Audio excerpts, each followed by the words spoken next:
Say, for example, I'm walking down the street and I have some candy in my hand, and I see a bully approaching me. All I have to do is take the street smart stance, throw the candy in his face, and it gives me enough time to run.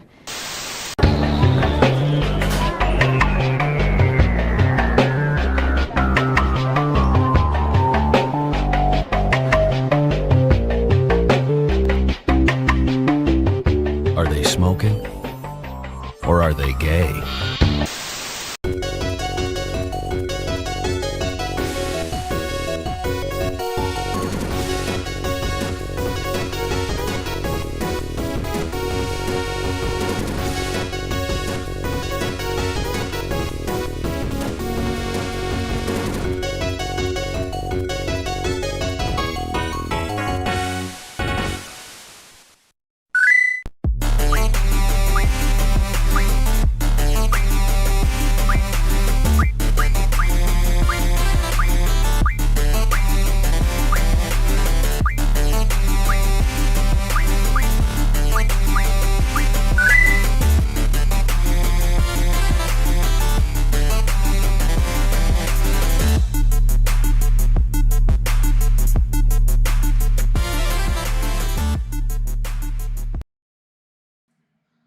Not even paying attention.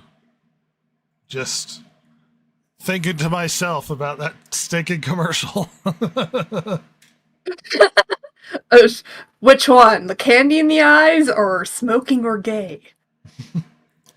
The can in the eyes is pretty... I don't know why, but I ran into that. It's like an infomercial with like Kareem Abdul-Jabbar, where he's counseling people how to deal with bullies. And they go through all of these like self-defense bully scenarios.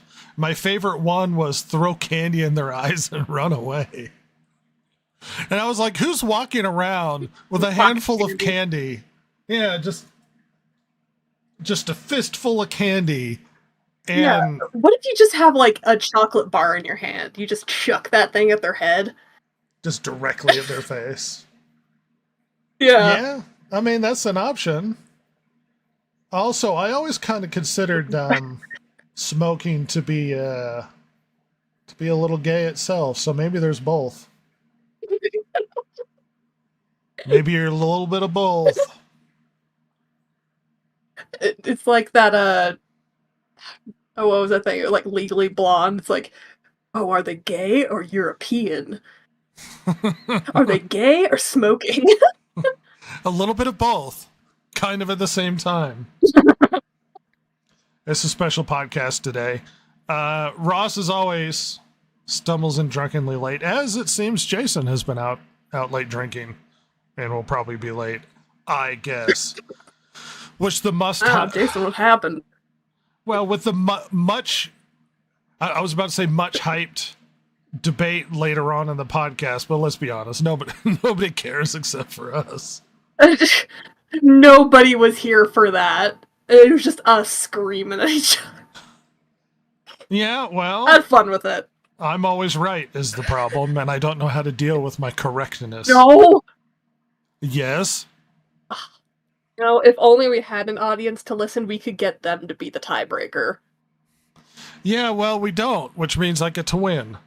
On principle. Yeah. Chance. No, you're not here. Come on. You could have been the tiebreaker. He could have been the tiebreaker.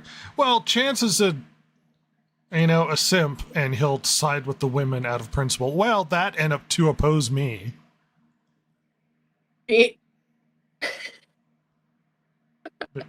I am the opposite. Silver, how was the shul? Bad. I consistently have tests weekly. Rock on. This is your decision. I spent my Valentine's Day dating a test. That was fun. Ba-dum-bum. Singles Awareness Day, everybody. Wasn't that yesterday? Which should tell you how involved I am in the holiday. At least in Japan, you get a day where women have to give men chocolates, which is kind of hype. Oh, yeah. What was that, like Golden Day? What they celebrate? I don't know. Something weird. It was something. Yeah, it was like a specific day where the girls would give guys chocolates, and a specific day when the guys would give girls chocolates, and they were like a month apart or something. Well, at least men get a holiday. Men appreciation is something I think we're lacking. We'll start Ret Day, don't worry. Eh. It's all about me. I am the protagonist. I am the Yes, main you are, character of this podcast. of this podcast. Well, a lot of you guys could have a lot bigger role if you gave a damn. I do, but I don't have time. Likely story. It's funny. Anybody that listens to this thing is I probably just like, said weekly test. oh, this is the Rhett Narcissism podcast featuring random people he forces to participate. And I'm like, I beg the other people to actually like have more of a role. Nothing. They do nothing. If it wasn't Net for zero. me, this unsuccessful podcast would crash and burn. Which is, why we have the great success that we have today. Well, I'm glad you've been catching up in your homework. I've been playing some Hearts of Iron, which is what I want to do. I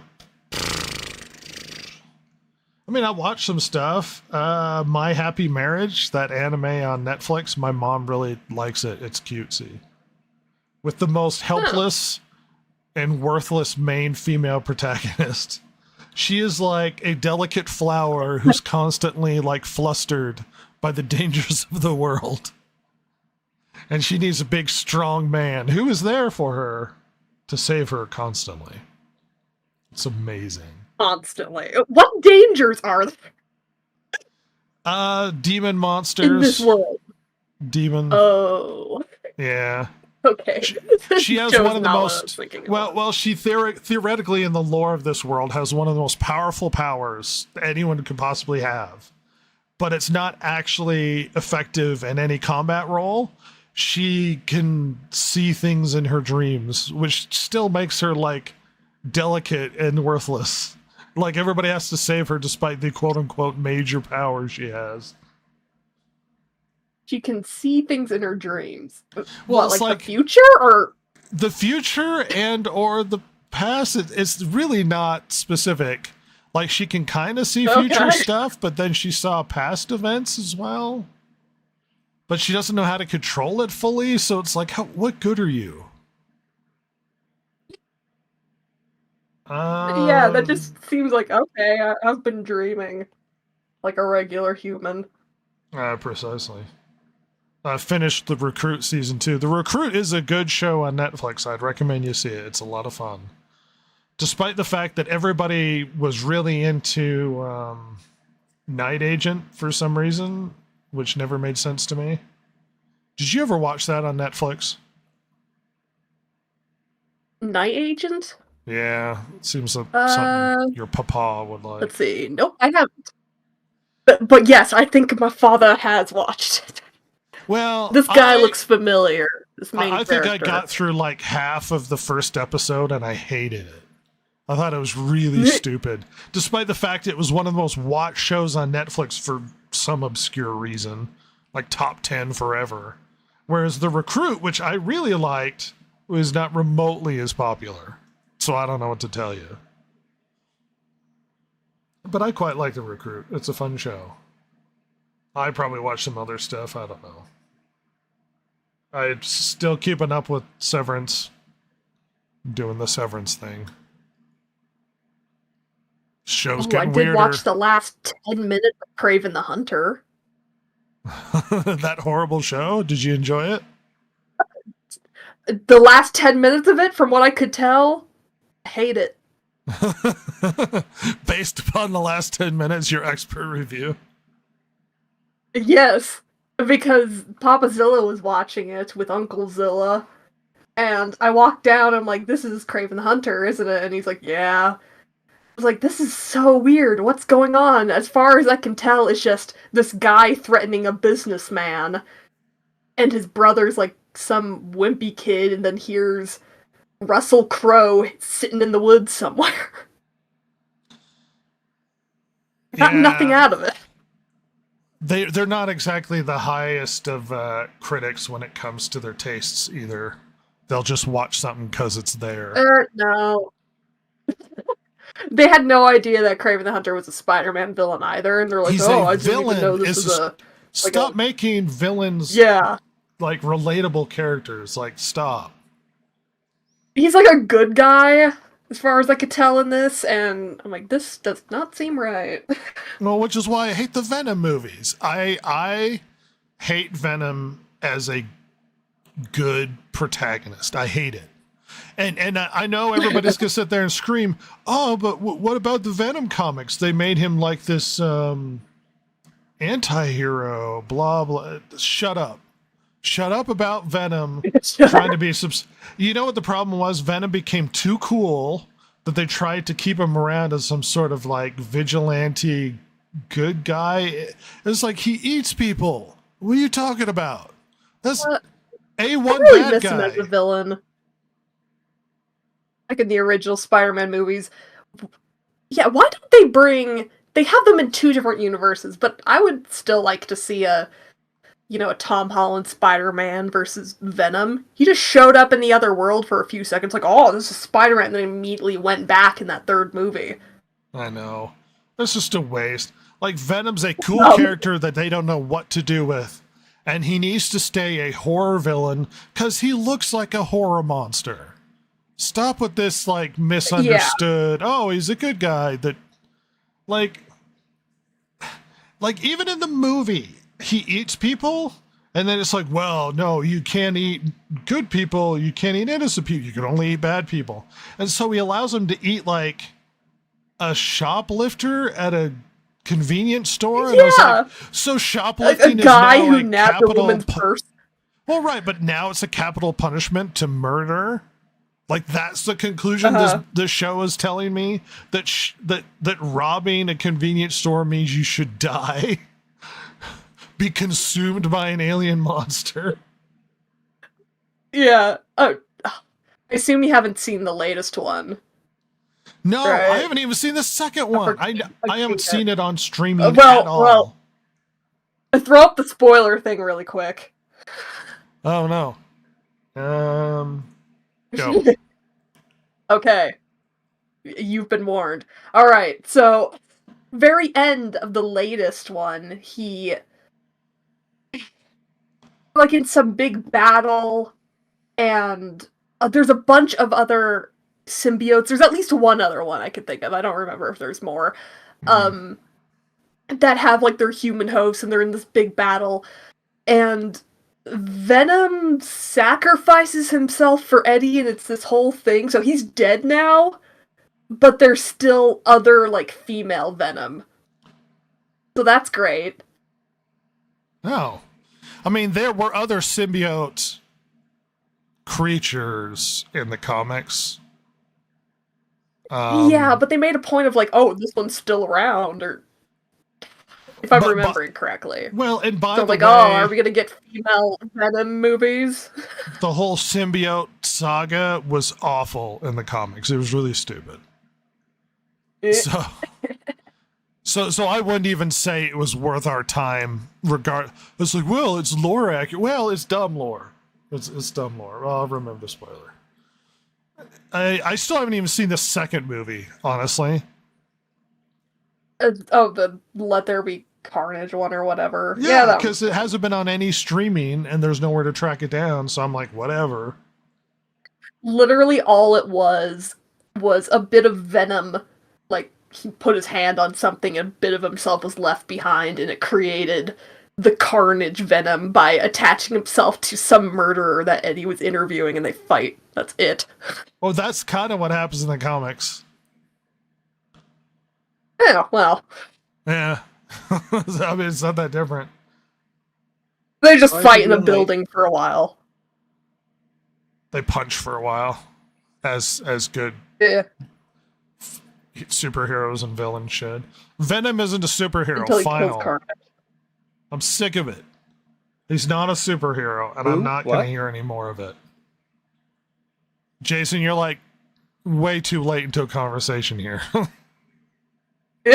I know. The venoming. I just couldn't hear who you said. You said a word, and I didn't get the word. Isn't a superhero. So I was trying to figure out what that word was. Venom isn't a superhero. Venom. Okay. I'm sick of them trying to make him relatable, and it's just No, stupid. that's a horrific I hate it. monster. No, he's a great villain and a dumb Misunderstood. hero, and I'm sick of it. They always do that. They always take Misunderstood. characters. Well, and which brings us to why Kraven the Hunter is really stupid. It's like, don't make him a relatable person. Yeah. Don't give him his own movie. This was really dumb. There's no, in my mind, there isn't a reason to not make somebody relatable, but he's not a superhero. He's a villain, and just leave it at that. There is a reason he doesn't not need to an make origin him. movie. There's He's not important unless Spider-Man is there. Well, there's plenty of reasons not to make him relatable. They don't have to be relatable. They could just be a bad No, they don't dude. have to be. They don't have to be, and that's one of those stupid things that they're like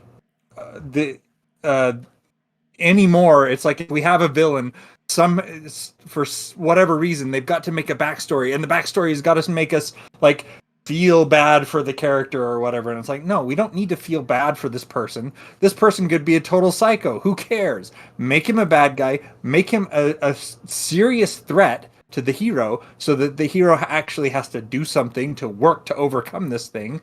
Does And it? that's going does to it make en- a better all-around movie anyway. Well, does it enhance a story if I understand the motives and the reasonings behind Jack the Ripper mutilating people?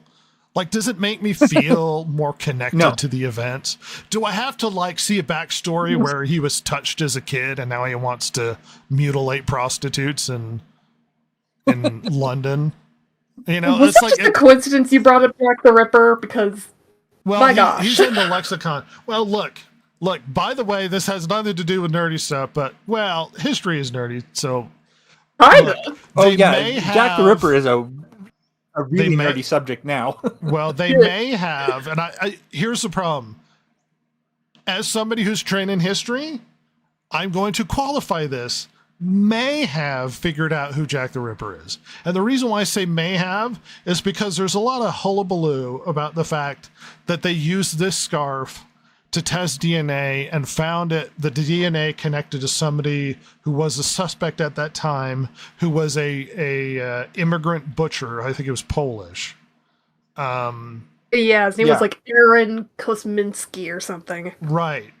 It was on the scarf. Here's the problem. Supposedly, the scarf was from one of the murder scenes. And the reason why supposedly is really important is chain of custody when it comes to the item, and whether or not we can confirm that it was actually at the location, which we cannot. Not definitively, which is why I'm having a big caveat here of like, he may be the murderer. Now, it seems quite convenient that the DNA links to this guy's family, and he was a suspect, so this seems probable, but there's no guarantee considering the timeline since this has happened. Right. There's no guarantee that this scarf was where they claimed it was, because we can't confirm that. We don't know the chain of custody of who possessed it afterwards. Was it kept in a Ziploc bag since then? Probably not. Was the DNA preserved without contamination? Probably not. So, despite the fact that there is some compelling evidence, we will never know for sure because it's been way too long. Have I Oh, it's bursted been too everybody's long. bubbles Yeah. now about Jack the Ripper that they were super excited that we figured out There who was he one. There was one YouTube video that I saw where a guy made a pretty compelling argument for a specific suspect, in the Jack the Ripper murder, and his idea was that in this one instance, like two guys came upon the body at the same time, and his conjecture was that actually one of the guys was probably Jack the Ripper and came upon the body at the same time as the other person. Was kind of one of those things where it's like we just happened to, and so he just pretended to have come upon the body to fool the other guy, and then they both went off looking for a police officer kind of thing, and that's how he got away with it. And I was like, that actually is a fairly, but there's no way to prove one way or another that's what happened, because it's too far past. All we have is conjecture. That's it. There's just way too much time. And it's fun to it's fun to think about this as kind of an intellectual exercise at this point in time, and things like that. And that's, in my mind, that's one of the things that makes Jack the Ripper a nerdy subject now, is because you're sitting there going, okay, well, here's the people that we thought of as suspects. Here's the reasons why. Here's the events that happened. Here's the evidence. And so it's all mental gymnastics now. There's no way to test any of this. There's no way to prove any of this. It's all just, hey, I'm really, really nerdy about Jack the Ripper. It's the exciting mystery of the unknown and the speculation of who it could have been and who could have done it, and how many movies have we seen about Jack the Ripper. And it's had a huge cascading effect on culture. We've had movies. His name evokes exciting imagery. The notorious gruesomeness of the crimes and him just tearing apart the victims and that sort of thing. So, I mean, it's exciting. Not to burst everybody's bubble. It's compelling evidence, but it's not, we know who he is definitively. That's not what we have. So calm down. Nope. Calm. I think I've seen a documentary about that shawl, and they weren't able to extract any DNA from it. They're like, oh yeah, there's blood on this shawl, one from the victim and one from another person, but they couldn't actually extract the DNA to look at DNA who now. it could be. They could just tell that it was two different. Yeah, it was like a lace shawl or something. Just talking about serial people like Jack the Ripper and whatever else. There were individuals who are more prolific, but there are very few individuals who were as what's the word I'm looking for here? Theatrical, maybe? As Jack the Ripper, you know what I mean? He was taunting the police, and he was one of his letters was like from hell, and that's that's so famous that became the title of a movie based on Jack the Ripper. Yeah, and there were, especially for that time when forensic science and things were just kind of starting to take off, and where the police were actually using science to try to find clues and things like that. It becomes very interesting and compelling because of the time period, because of what was going on. And I think that's one of the reasons why it keeps capturing people's imaginations. Well, the funny thing is, you've got murderers like H.H. Holmes, who nobody knows about and doesn't have a notorious name, who killed so many more people than Jack the Ripper did. So many more people. Oh yeah, it was freaking hell. And there was this lady in Hungary or something like that. I forget exactly where. She murdered tons of people. Well, and then Genghis Khan. Bathory? No, not her. Not her. She would poison men. Well, who hasn't? They eventually caught her and everything, but it was after she'd killed a bunch of people. Well, I think the Way biggest more problem than Jack with, the Ripper ever did. with Jack the Ripper is that they never figured out who he is, so there's the mystery involved with it. Yeah. Once again, Yeah. it's not 100% certain. It's compelling. So get excited for the plethora of documentaries and new movies to come out with him as the main villain. Oh, I can't wait for Jack the Ripper, the Netflix series. It's an Asian guy for some reason. Oh, Because it's Netflix.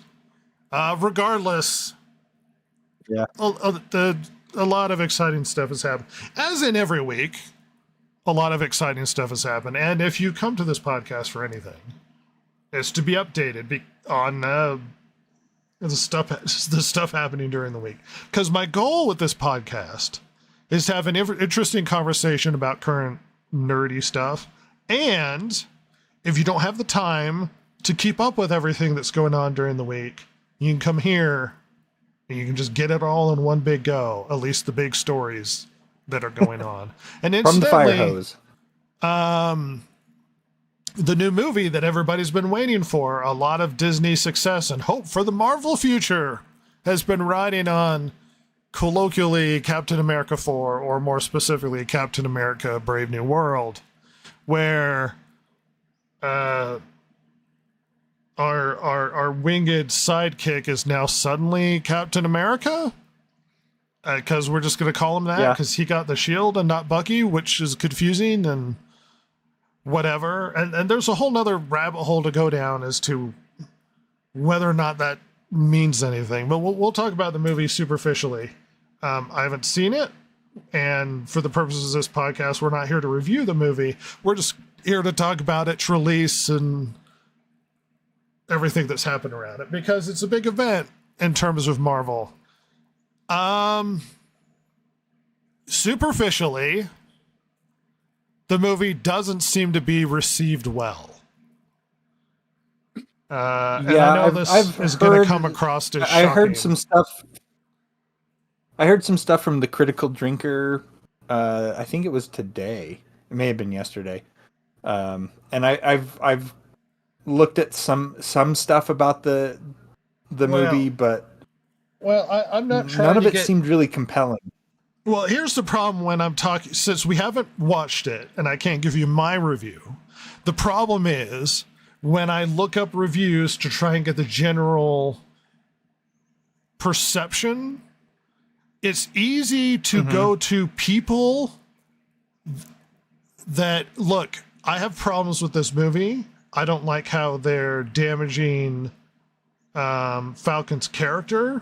I don't like how they're damaging Captain America's character. I don't like how they're disrespecting the comic lore.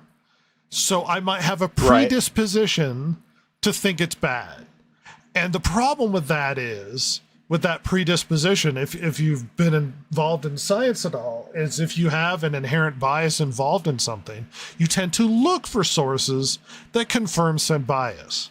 So it'd be very easy for me to look across the internet and find Captain America 4 sucks and just Google that and then just get stories that say Captain America 4 sucks. Or if I want it to be good, Captain America 4 is awesome, and I'll get sources that support that. So I'm not super interested in somebody's anecdotal perception of the movie.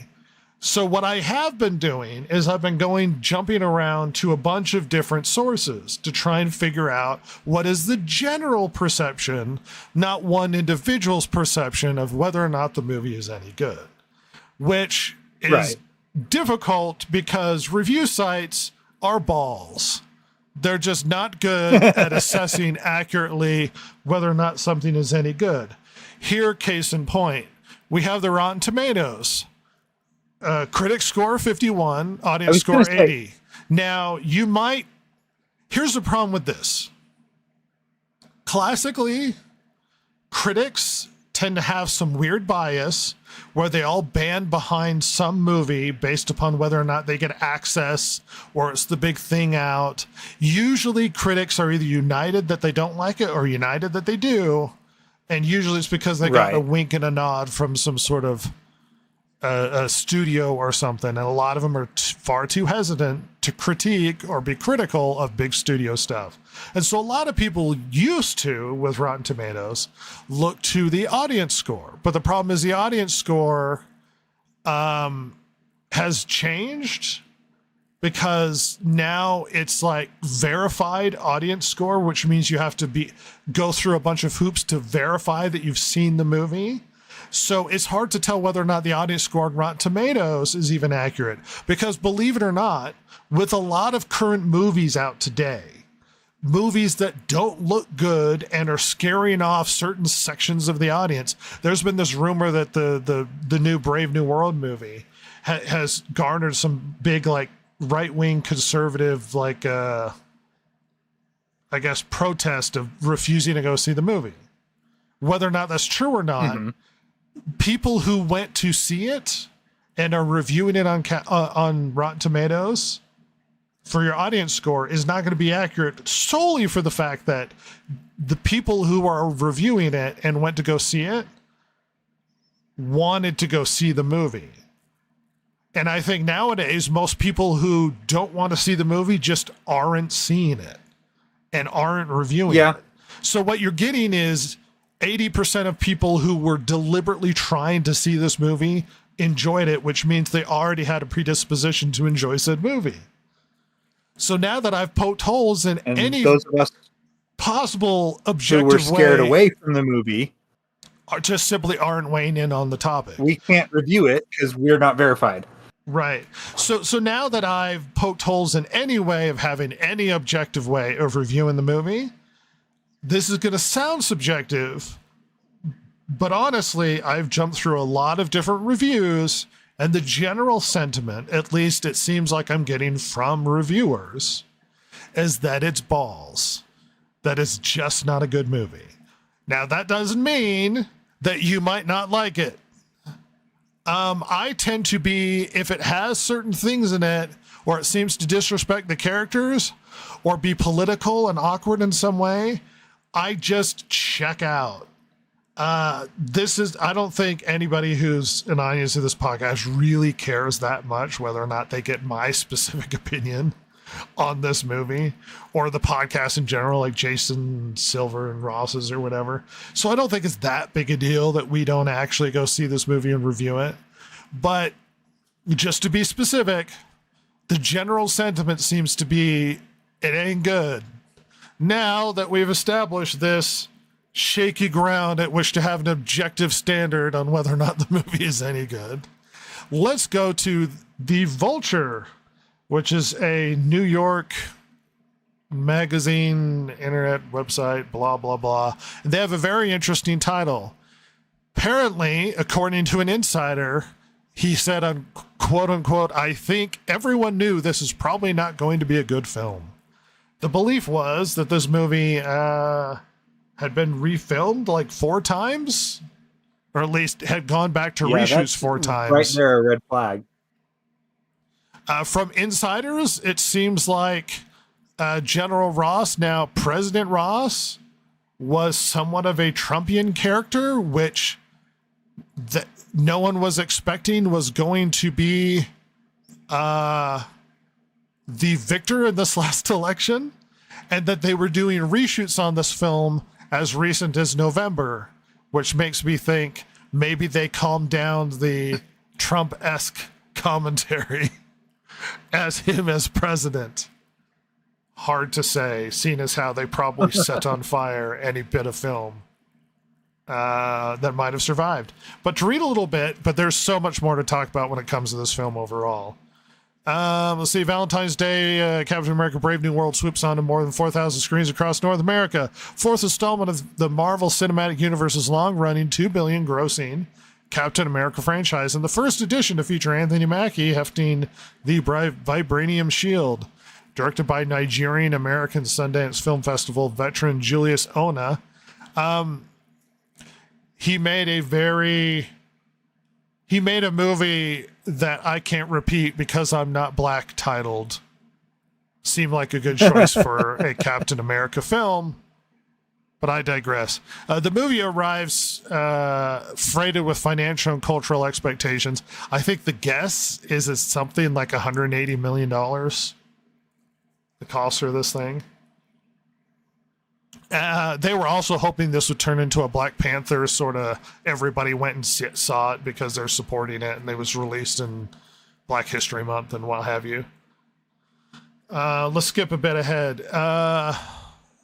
In the denouement of a bitterly contested presidential election, but also as the opening salvo to a 2025 Marvel movie slate that carries through with the Thunderbolts and Fantastic Four, Brave New World finds itself reaching theaters at a turbulent cultural moment. Mackie discovered that the hard way during the press tour, as his comments became widely discussed on the internet, such as America represents a lot of different things, and I don't think the term, America should be one of those representations when he talks about the character. According to a technical crew member on Captain America Brave New World who was present on set and has knowledge of the film's post-production process, Disney is all too aware of its potential liabilities. On the heels of disastrous test screenings last year, that necessitated a lengthy 22 days of reshoots. 11-hour edition of a new supervillain played by Giancarlo Esposito, who, those who have seen the movie, said it felt like his parts were filmed yesterday, as well as major sequences being cut, and the film's release date being punted from February of last year. In particular, Harrison Ford's Red Hulk Thaddeus Thunderbolt Ross character created uncomfortable political resonances.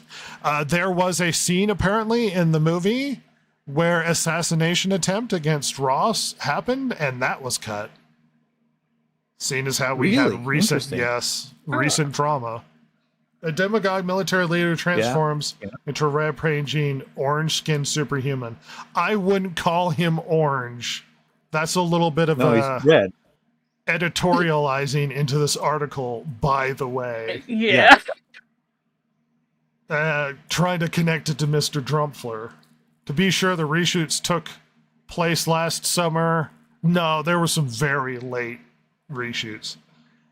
Overall, though, it seems like comments behind the scenes of people that worked on it were like, it looks like this wasn't going to be good. And it doesn't seem to be received very well at all. Not to mention the racial undertones. Look, there was a lot of that. It garners a whole discussion about the sort of tokenizing of heroes and having them change either race or having the mantle handed over to other people, which is a whole different discussion on whether or not that's legitimate.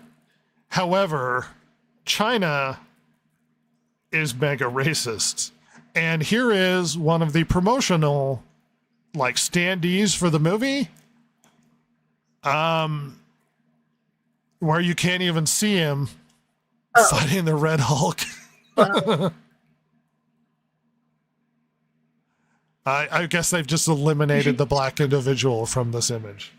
Now, you might think maybe that's a way for you to do like a stand-in so that you can pretend that you're the one fighting him. But China has a history of whitewashing black characters out of films. So if anybody thinks that China's going to save this film, they are going to be more sorely mistaken. Also, apparently on set, Harrison Ford was one of the crankiest performers he's ever dealt with. And he was very much a diva. Which also doesn't bode well for the chances of this movie. Fraught with poor filming and difficulty. Now, cinema score is one metric we might be able to measure whether or not the movie's any good. Incidentally, Captain America Brave New World is the lowest cinema score in MCU history. On par with Ang Lee's Hulk and The Dark Phoenix, which both of those movies... Look, I'm an apologist for Ang Lee's Hulk, but I admit it's not a great superhero movie. Dark Phoenix sucked. But yes, it's given a B minus. Angry Hulk was disappointing, but I didn't feel it was like I a garbage found it movie. an interesting character study of somebody who has trauma from being abused as a child. Is it a good superhero movie where the Hulk is fighting villains? No. So yeah, the cinema score doesn't even seem to be doing very good. So if you're a fan of this movie, this reception seems to be not super well. According to the Wrap, it seems to be doing okay at the box office. We're looking at about, I know it's cut off, about 40 million for opening weekend. But that's hard to say as word of mouth seems to be cut off. So longevity is going to be important with this thing. And it's probably going to have to earn a lot of money to make back what it spent. We're probably looking at well over 3, maybe into 4, to at least break even. Yikes. Then we've had our Rotten Tomatoes. Now we're going to set this aside, and then I'm going to try and draw this discussion together. Another big game that's come out. When I say big, because I'm a fan of it. Well, I'm a fan of the company. Is Avowed is now in pre-release. So if you pre-ordered Avowed, you can play it. Avowed comes from a company called Obsidian, and I'm a massive Obsidian fan, as I've played most of their games. Good games. Fallout New Vegas, I'm a huge fan of, as I am a KOTOR 2. Really like Pillars of Eternity. I played South Park Stick of Truth, which is also really good. Neverwinter Nights. I have the pre-order collector's edition of Outer Worlds, simply because of who Obsidian was, and I'm a fan of them. I've also played Dungeon Siege 3. I haven't played Tyranny, but I have played Grounded. So I'm actually quite a big fan of their company. Here's the problem, though.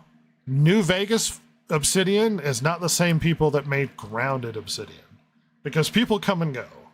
So it's hard to say for certain whether or not this company that I also really like Remedy. I'm a huge fan of Remedy, the Finnish company, and they have been disappointing lately. So there's never a guarantee that a company's going to continue its work of quality. And we have a game called Avowed coming out. This fantasy game, which I had a lot of expectations for. And it's a pre-release, so we have a lot of information. People are talking about it, reviewing it, and we have a lot of information about whether or not the thing's any good. To give you a superficial bit of information, it plays and looks a lot like a fantasied up, like brighter colors, cartoony-ish Skyrim. And I know you're going to go, oh, well, Skyrim because of first person. No, it plays a lot like Skyrim. And to be honest, Skyrim's combat system isn't that great. It's very superficial, first person combat-y. Okay. Which is fine. A lot of the problems with this game, though, is the drama surrounding one of the main creators, who's been very political and very vocal on the internet. He has a mustache, and I don't know where I put the link to his. Does it remind us of a certain Austrian? No. He has a beard in this one. So he he's one of the, I don't know if he's the director of the game, but he's one of the executives of the company. Has been very vocal and outspoken and very political on the internet. basically implying that they're putting pronouns in the game just to screw with Elon Musk because he won't like it. Mark Kern, he is very aggressively political. He notoriously put out a tweet saying that it's his goal to replace all of the white people at the company with black people, essentially. Oh my gosh. Which is a bad sign that somebody like this is involved with the company, because not that he's not allowed to have political opinions, but it also turns into his political opinions are so outspoken, they're probably going to insert themselves into the game. And I don't feel like being preached to when I'm playing a fantasy game when I'm stabbing monsters. And Mark Kern... doesn't that mean that he's going to replace himself? Yes. He actually implied that it's his goal to be replaced by a black person someday.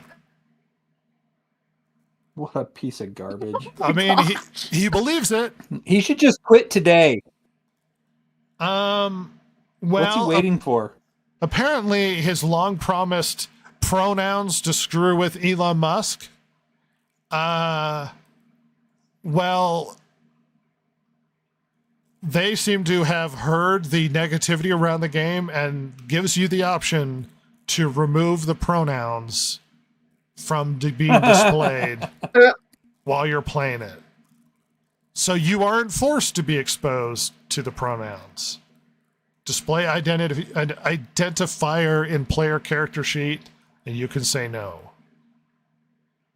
So despite his very aggressive political leanings, it seems like the company has pulled away from it to some degree.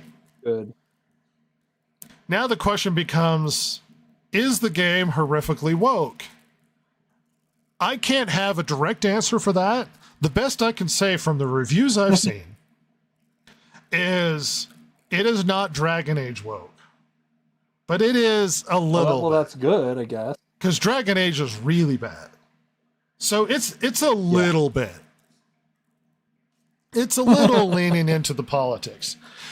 The biggest problem with this game is that it's not great. The biggest criticisms I see is the writing and the mediocre combat. Mm-hmm. What sort of brings it back to what sort of game are we looking at? As games have progressed, as we've been given more and more options in order to role play and express ourselves and do a bunch of different things, we're given more access to things to do in the game. The problem with this game is, as a problem I see in a lot of modern gaming, is they spend far too much time on the story and not enough on giving your character freedom. And it's not implying motivation, but it feels like they're afraid to give you freedom.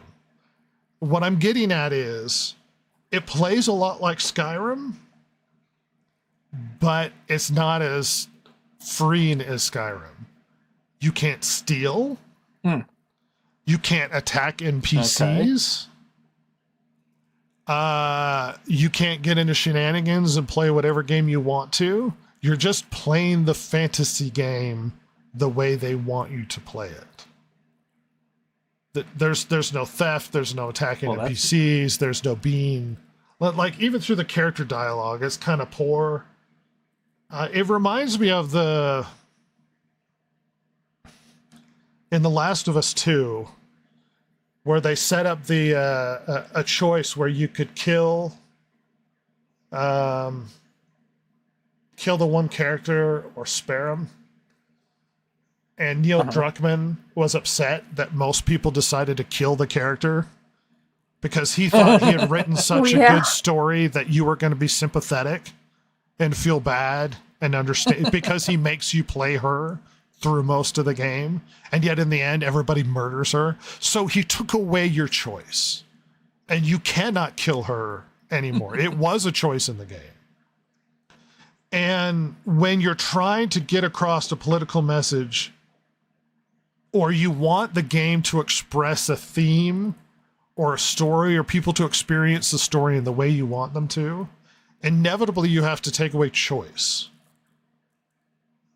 Because they're not experiencing the game the way you want them to experience it. And so instead of having a game where you just go around and you murder and do stuff like in Skyrim, you can't.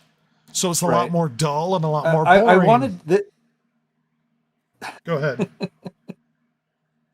So this actually reminds me of Cowboy Bebop, and how the director was basically saying that he has no idea why people thought that Spike died at the end. How so? Obviously, it's one thing to release your vision, but once you've released it, it then comes down to the interaction and the interpretation between your work and the fans, and they can always have some different take on your vision. And so, if you don't want them to have that take, then by all means do what Obsidian is doing and lock them into a certain path. But then don't be surprised if they're like, yeah, this game sucks because I can't do what I want. You're promising me Skyrim, but you're giving me, I don't know, a story-driven game. Basically a linear which is experience. Fine, but you've taken away a lot of what makes an RPG, the role-playing element. Right. If you take away options, is it role-playing or is it just you're reading a story that guides you along? I mean, the Knights of the Old Republic games had more options to be a person you wanted to be. There's no pickpocketing in it or anything.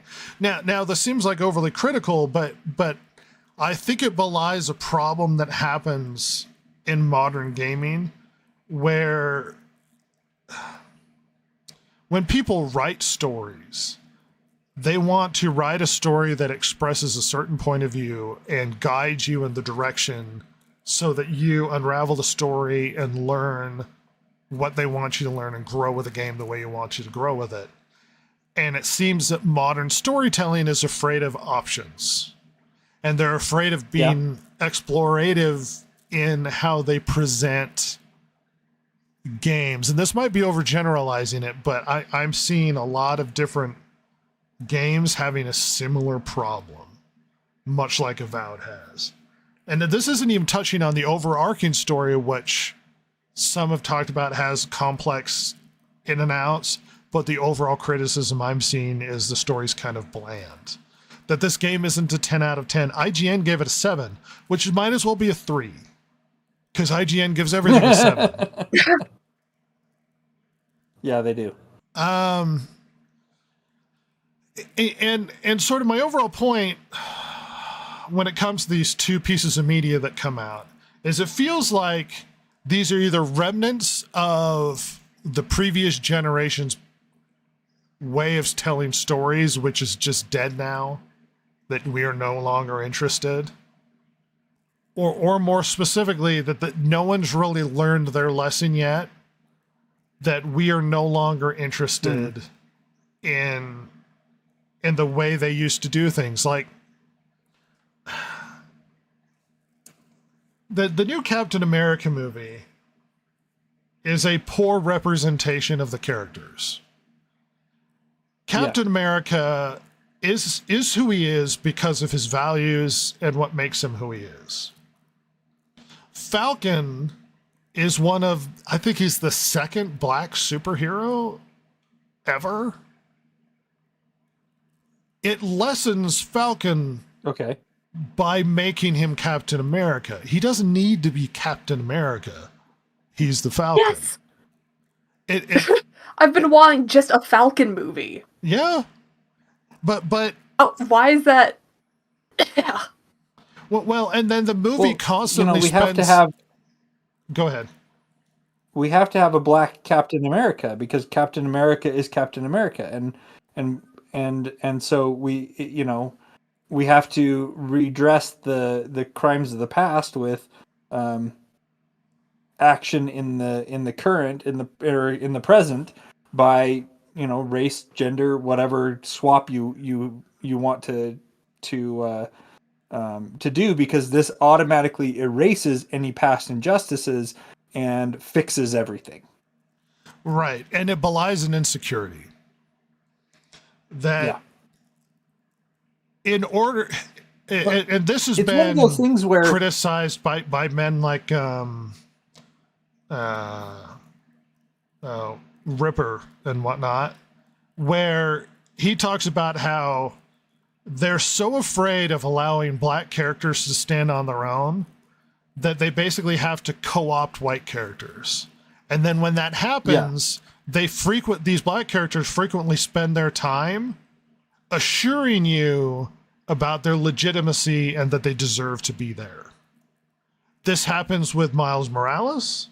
This happens with practically every race swap character where they're like, oh, you deserve this. You deserve to be here. No one had to ask that question of Steve Rogers. He was just who he had to be. And no one had to act. Honestly, no one has to ask that question of whether or not he deserves to be who he is when he was the Falcon. Because he deserves to be the Falcon. No. Because he earned it, and that's who he is. I'm not saying he's not as good as Captain America. I'm saying he doesn't need to be Captain America. And it lessens him as a character when he's not good enough without having the status that the white character had. He was always good enough. He was always a good character. He doesn't need to be Captain America. The implication, obviously, is that the character can't stand on its own 2 feet. Right. So you have to co-opt another character's status in order to elevate it. Yep. And it's happened over and over in Marvel Comics. It feels like if your story was good enough in your video game, you wouldn't have to restrict the options that characters have.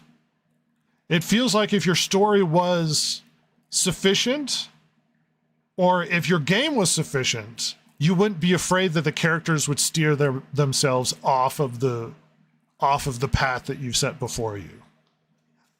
There's a lot of insecurity when it comes to storytelling.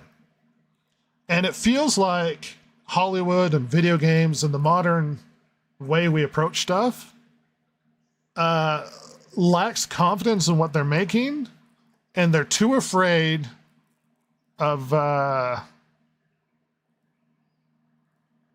like with the Marvel characters, they're too afraid of the character standing on their own, so they have to try and white them in order to make them legitimate, which demeans the character itself. He doesn't need that. Falcon is one of the original black superheroes. He doesn't need the status of having the white character's title. He could be Falcon and still be awesome.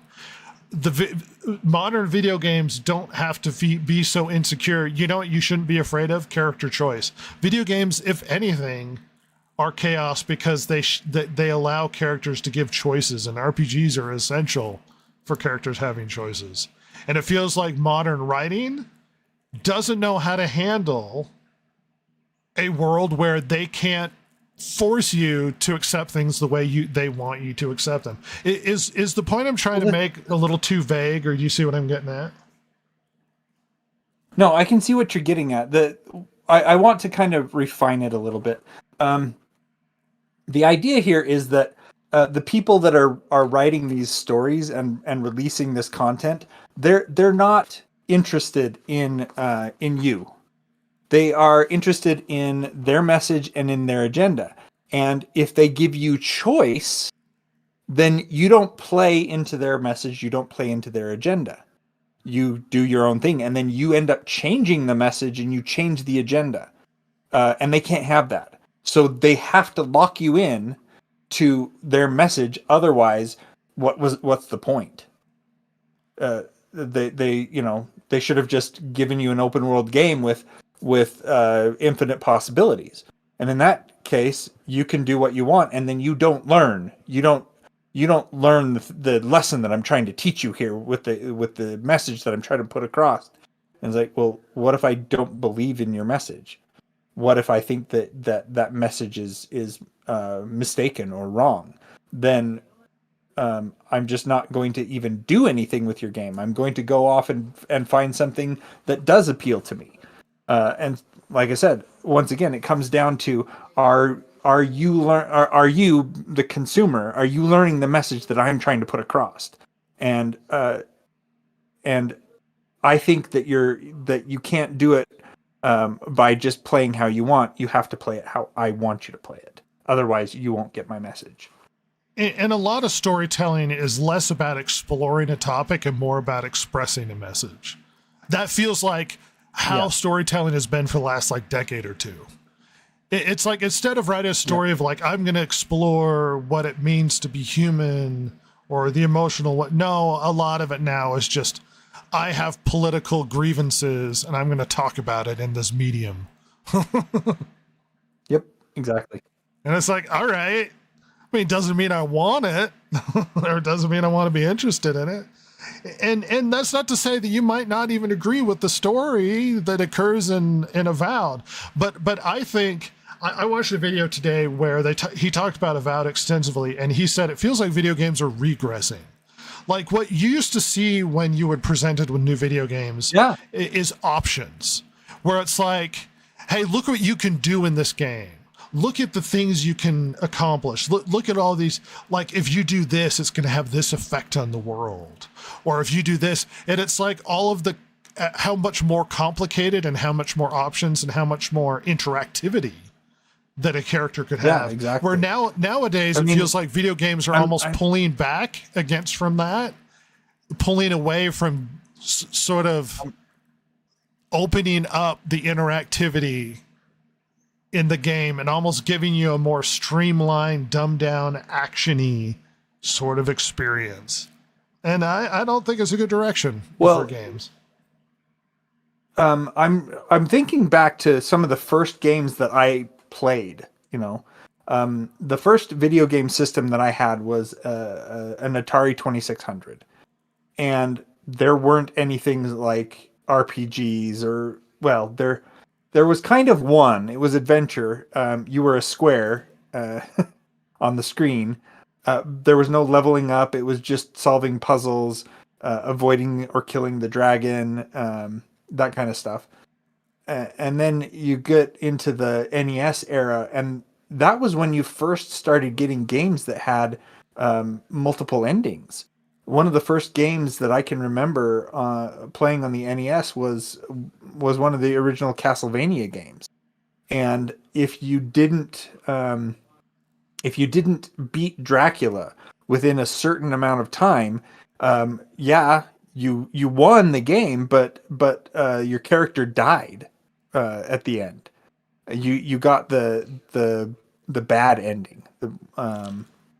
And as we've advanced with technology, with computers becoming way more sophisticated than they were, you've been able to introduce player choice. And you remember what happened with the Mass Effect stuff when people felt, oh, they're giving me all this choice, but then at the end it really didn't come down to player choice at all. Yeah. You remember the backlash that happened from there. And from the beginning, they gave you this that we were idea, getting away from that kind of stuff. Well, from the beginning, they sold you this idea that all of the character choices that you have would have a effect on the overall story, and in the end, none of that was true. Right. And now we're even, we've had that controversies in the past. We've moved on from that. But now it seems that we're going back to that. I think we're dumbing down. I think much like Mass Effect, where the first Mass Effect was great, second one was really good, but it was a bit more action-y. It was a bit more simplistic, less role-playing. And then the third one was just dumber.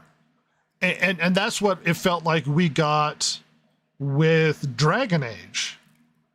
Very RPG, very complicated. Second one a bit more action-y. The third one, basically an action game with RPG elements. And then it's just dumb by the time we get to the fourth one. They're afraid to challenge us. It's almost like they're giving us experiences, not challenges. And I'm not saying every game has to be a Dark Souls. Right. Borderlands is an action game with RPG elements. And and it was a great game. So there's nothing that says that you can't have a game that has, you know, whatever mix you want, but you have to have good gameplay. You have to have a strong story. You can't just, have mediocre story, mediocre gameplay, and expect to have a blockbuster game on your hands. That's not going to happen. Well, what they're trying to do is make it more accessible. And I'm not even saying games have to be complicated. I'm just saying games are regressing. Yeah, not everybody. You used to watch a trailer where they show you a feature where it's like, look at this thing I can do, where it's like a Deus Ex game. I could pick up this thing and I could throw it and then this guy can see it, or I can, like, there's 5 different ways to get into the building based upon whatever way I choose to approach it, or whatever sort of how clever I am or how interested I am in thinking outside the box when it comes to a puzzle or approaching a problem. And we're divesting our way from that. It has become more streamlined action experiences. There's a lot less challenge, and there's a lot more experience, the story and the drama. It's just, and maybe I don't have a direct point. Maybe I'm exploring it here today, but there are problems with current story writing, and it seems to be rejected by general audiences. Captain America's got problems, and it's not respecting the source material, and it's not respecting the character. Both Captain America and Falcon. The video games are getting dumber, and they're not as streamlined, and their combat's not as challenging, and they're not moving forward. It's like the graphics are silly and the characters look dumb, and it's like, where are we going? Where are we going, people? Well, Is not this only where that, what we're trying to do? But they've actually uglified characters. They've actually made them worse looking. They're very ugly in Avowed. They're not good looking. I've seen games 10 years ago Who that was are better, it? Was it better looking than Avowed. Was it Star Wars Outlaws, where they showed the character model side by side with the character that you actually play in the game, and it's like the character model, she was very attractive Compared to the character that we got in the game was like, well, ugh. And we've had that discussion of, are they making characters uglier? Because it seems like they might be uglifying characters. Silver, what do you think about the overall topic? Anything to say about, what we're dancing around? The main thing on my mind that whole time was like, I didn't really realize, yes, they are dumbing down games a lot, and it made me think of like, oh yeah, that's why Baldur's Gate 3 was so successful, because there was just endless options, so much roleplay. You could be evil. It would like change your relationship with the characters, like in your group. They'd leave if you were too evil. Some of them would stick around if you were incredibly evil. There was so much to do, and I saw a thing that was like, there's still undiscovered content in the game. Oh, I bet there is. Something like 2 hours worth. Oh wow. Yeah, there's just so impressive. much to do. Yeah.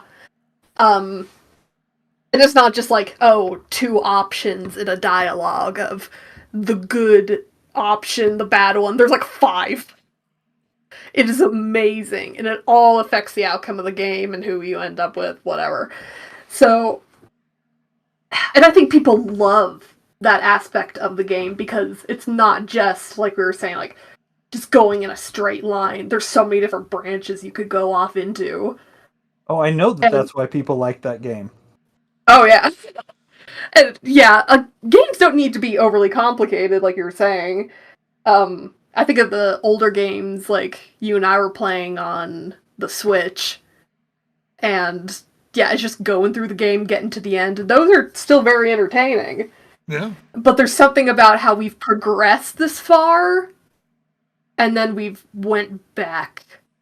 Like, we've made it really complicated and cool, and we've gotten rid of it. Well, there have been some really great indie games that are basically retro. They harken back to the days of the NES or whatever you want to say, and they've made a huge impact. Oh yeah, like because of how much people what's have that enjoyed game? them. Shovel What's a Knight. game you and I played, Rhett? Oh, The Little Kingdom game. Kingdom Two Crowns. Yeah, That game's a blast. Yeah, Yes, 2 crowns. Yeah. that game was amazing. Yes, we played it a lot. Yes, yes. Well, and ballooning budgets and whatnot. I mean, there are indie games out there that are a lot of fun. Just to round out our coverage Yeah. of Avowed, I have an article here of the Washington Post. The biggest twist of Avowed: great fighting, not the writing. Coming from the Washington Post. Let's add a little bit. Let's see. IGN gave it a 7. I don't need to bring that up. Avowed is marvelously streamlined RPG and the true successor to Skyrim, according to this game. According to this review. I want to say I brought this up for a reason. If you want to go into more depth, this was and everything's going to constantly be compared to Skyrim because the game looks a lot like a Skyrim and plays like one too. So here's a bit of interesting information. So there are some claims on the internet that Avowed is selling really well. The claim is that it's actually one of the top selling games on Steam. Some are estimating it sold like 500,000, but it's in pre-release, so it's hard to say. Here's the problem. When you dig into it a little bit, apparently it's one of the top selling games on Steam in the United Kingdom. That's not a world. That's not a worldwide thing. In one country. Yes. Additionally, hilariously enough, it got the pronoun thing is sort of rejected. The Steam numbers do not belie a 500,000 sales with an all-time peak of 12, but it's still in pre-release. So we'll have to see where that goes. I'm not saying it's selling poorly.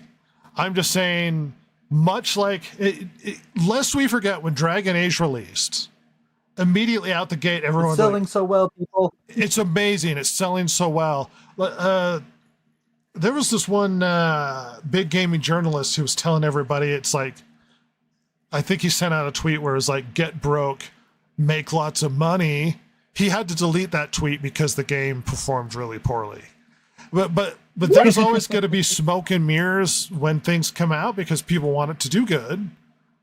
Because for some reason they feel like they have to believe in the company. Like, I don't know why you need to back up a corporation. Yeah. They don't need your... That's the weird thing about all of this, where basically our perspective is that every time a company comes out with anything, they have to earn our loyalty again. Now, maybe their previous offering garnered them enough loyalty for me to give their next product a try. But I didn't sign a blood oath. They're not taking my children. They're not, repossessing my house if I don't, buy their next product. No, they have to convince me every single time that my money and time are worth it to sink into whatever product they're pushing. It's not up to me to be loyal to a brand. And the thing is that you can be loyal to a brand as long as the quality is there to justify that loyalty. But as soon as that slips, and we know with video games how we have a studio, they put out a game, the next year they put out another game. That studio may have changed entirely between the first and second game. They may have completely recycled their staff. I don't really want to say recycled, but they may have gone through a complete overturn of staff, and the people that are currently there are no longer the people who made the original great game in the first place, and what we're getting out of them is a pile of garbage.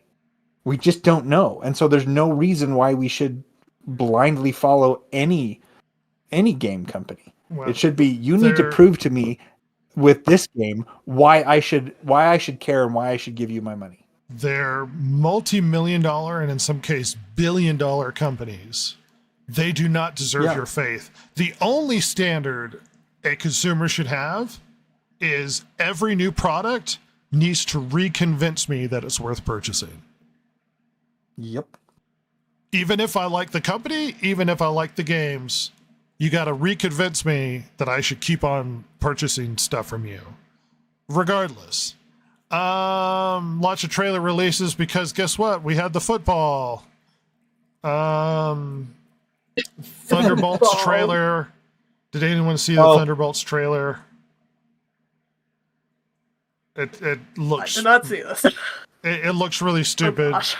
like they're trying to do a Guardians of the Galaxy, Suicide Squad sort of team. It's very. Was that guy from Black Widow? Yeah, he's yeah. Okay. It's the Red Guardian from Black Widow, and it's also the other Black Widow from Black Widow.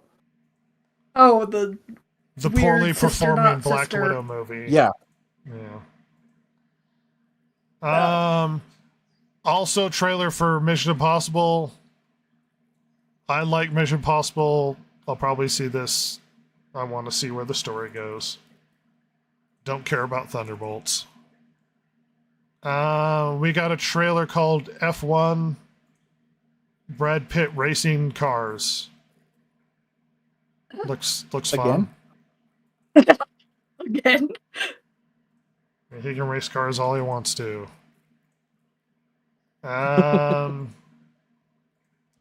Live action Lilo and Stitch trailer. He's on the football field, everybody. Nope, don't want to see it. I wasn't even a Lilo.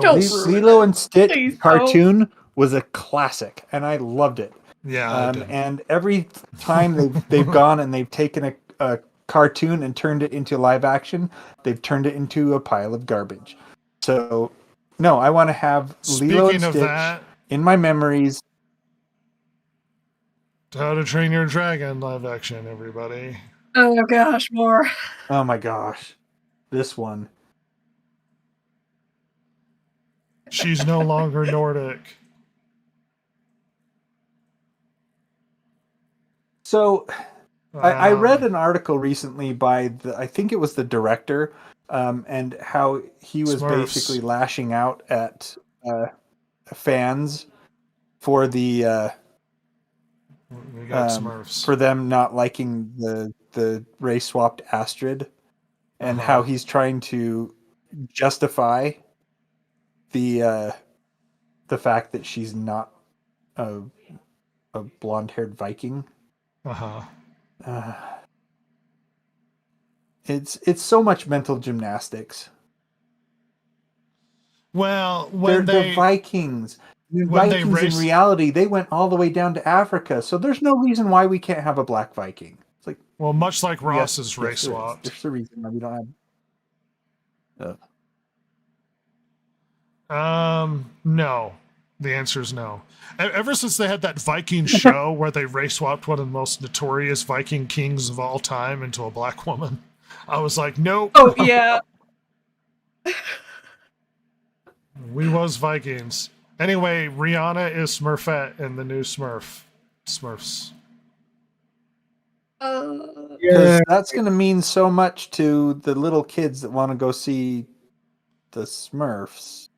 Oh, and my favorite movie, Ross, I don't know if you've heard of this one yet, as you join us. Oh, this one. Oh, my gosh. I'm going to tell Ross, have you seen the trailer? I've heard of this. Okay. Mm-hmm. So it's called G20 because they're going to the big G20 thing. That it is a meeting of the largest 20 economies in the world. And the president of the United States is this strong black woman. And essentially terrorists attack, and she John McClane's her way, the president, through the film, fighting the terrorists on her own. As an amazing, awesome. Oh, and you know what I love is the guy that's Homelander is the bad guy in this. Because of course you get the cliche blonde like Nazi guy from The Boys. Silver seems super excited to watch this film. Can we get an action Heard of scene? this? Well, You've never heard of this? Papa Kaiju will make you watch it, so And I know Papazilla will make me watch. yeah. She basically is pulling Oh off my God. a Die Hard. There's not just one strong black woman in this film. There's two. Well, they're all strong and amazing. But she's going to single-handedly... Well, all the women are. All the men are effeminate and ineffective. That guy. Super baller, everybody. Number one, what a played out concept anyway. I mean, they made 2 of these kind of movies in 1 year not that long ago. Just, okay, but I guess it wasn't the president that was going crazy, going John McClane. It was somebody else. It was King Leonidas or whoever. Welcome to the party. It's Get just, off my what plane. a stupid idea. Welcome to the Democratic Party, pal. Get off my plane. Wait, what if this movie comes out and like her character is like a weird, like a strong conservative Republican president? Oh Like- my god. Just randomly? Like I would think that'd be hilarious. That'd be That awesome. would be so funny. That would be such like 180. Yeah, like just totally not what you're expecting. Well, you don't even have to go straight conservative. You could have like a Tulsi Gabbard who's like a half and half. Well, sort of I was thing. gonna say, what's ironic is they almost had a veteran lady be a president, and Yeah, well, she actually, they didn't want her. actually is serving in the military. She's Yeah. National Yeah. Guard or whatever. She actually has Yep, experience, National Guard in Hawaii. as opposed to she's just strong black woman. But yeah, Tulsi Gabbard kind of rides the line between the two political parties. yeah. Actually, so I don't know if they showed this in the trailer. This was one that I came across, and I think I was listening to the Critical Drinker again, but it could have been Nerdrotic. But they were talking about it. They actually show a picture of her in her combat fatigues. So she was a soldier before, a war hero before she became president of the United States. Uh-huh. Medal of Honor winner and all that, I'm sure. Yeah. Well, yeah, as you know, yeah, that happens a lot with non-combat roles. Anyway, It looks like balls. How dare Anyway, you, Ross? Let's move on. Yeah. The Distracted Gamer Podcast's big steaming pile of news dump. oh, my favorite pile. Favorite stinking pile of news dump. Everybody has to do stuff, so much to go through, so little time. Rings of Power Season 3. We're getting it. No! No! No! Not 8 more hours of my goddamn life. No! Amazon, you can't have any more. It has been officially renewed.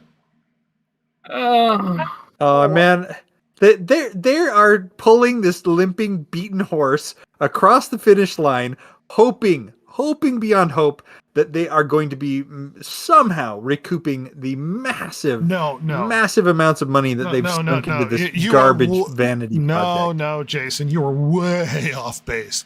There's no hope to recoup the costs. Yeah. None. No, The only They just don't wanna be thing- embarrassed. You are totally correct. No. The only hope that they have is to save some face. That's the only hope they have. There is no cost recouping. The budget is too big.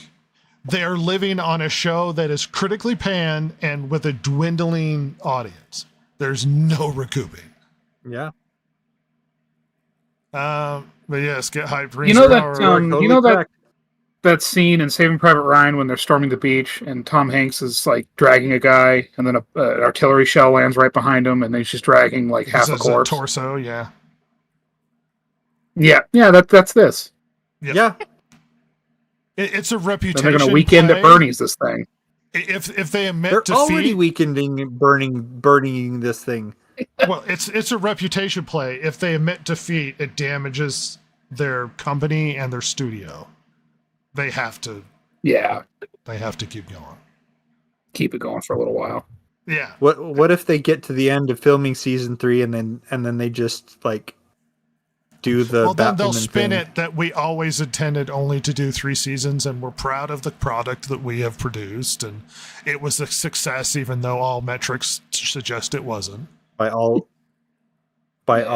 objective measures, it actually just did a nosedive. But as long From the as they top of spin it, Everest. they're fine. But how many franchises do they have to ruin? How many?